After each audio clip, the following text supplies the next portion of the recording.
Hi there, meteorologist Ed Valley here, taking a look at the Northeast, and you can see our morning system from the north is pushing away and leading to a pretty nice afternoon here with decreasing clouds and plenty of sunshine across the region. We'll take it, no doubt, and I think we do have a nice day today. We got a nice day tomorrow, but Thursday, Friday looks a little dicey, and then potentially Saturday night inland might have a wintry surprise. So let's go through this and it's still very fluid and things are going to adjust for the weekend, but it is something we're watching. So let's talk about it. So through tonight, nothing really happening. One thing to note, temperatures tonight get pretty chilly in some of those interior locations, a lot of areas in the 20s and 30s. Some 30s as far south as the coast. Pretty impressive. But again, just something to keep in mind. Otherwise, it's a dry day Thursday. And by the afternoon, you're going to notice the clouds are going to start increasing. And as we look at the cloud cover, you can see here, it's really from southwest to northeast through the afternoon. We're going to see by supper time, cloudy pretty much everywhere. Okay. So as we get into Thursday night, we're going to watch the rain arrive from the south and from the west. So around 2 a.m., here's the look. Around 4 a.m., here's the look. And then through the morning on Friday, we're going to see showers develop into a heavier rain across New England. And here's 1 p.m.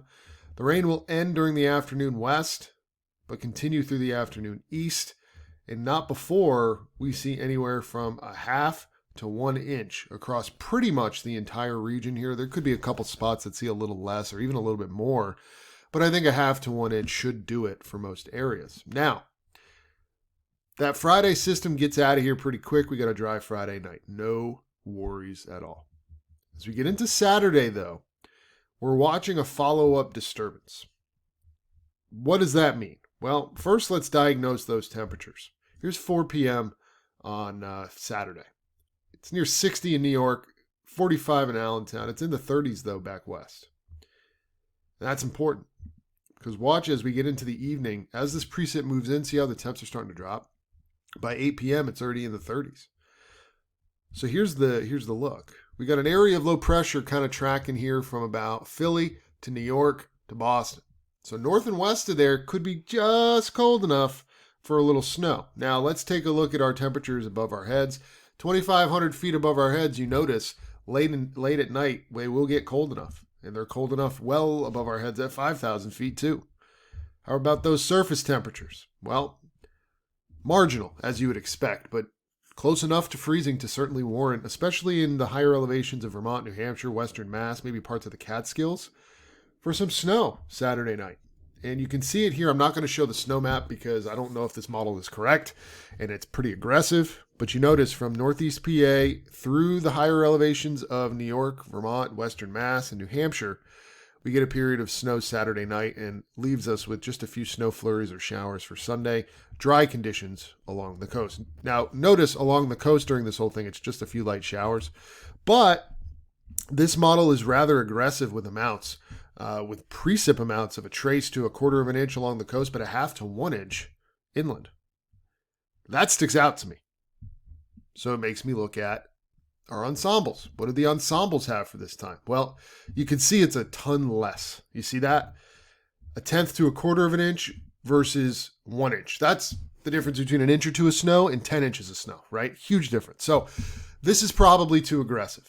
Now, the European model also has a period of rain and snow Sunday or Saturday night. So it's not like the GFS is completely in la-la land, but the amounts on the European are much more manageable and more realistic. It's more like a tenth to a quarter of an inch along the coast, quarter to 3/4 inland. Which, again, if that falls as snow in the higher elevations, that's still meaningful, impactful snow, right? So it is something worth watching. Now, you look at the Canadian model, our final of the big three, if you will, and you notice it's less impressive. Still has it here, right? But the amounts inland and the amount of snow with this is just not that impressive. So all of this is to say, kind of just taking a step back here, we're watching for a nice day tomorrow, a really nice day. A nice day Thursday. Increase in clouds, though, late Thursday night. Rain arrives Thursday night west, Friday east, and it's a pretty rainy morning everywhere. Clearing in the afternoon west, clearing in the evening east.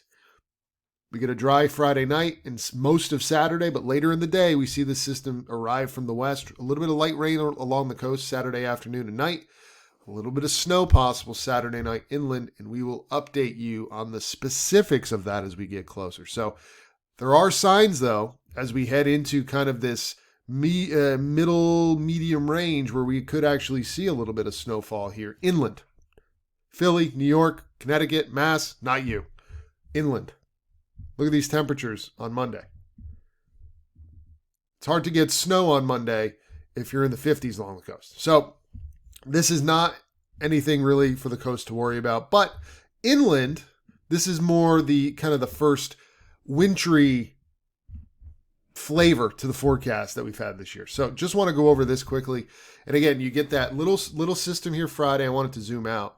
And then what happens is the European model really doesn't have much next week. So the GFS is on its own for that snow next week. So we're going to watch that. That is way out there.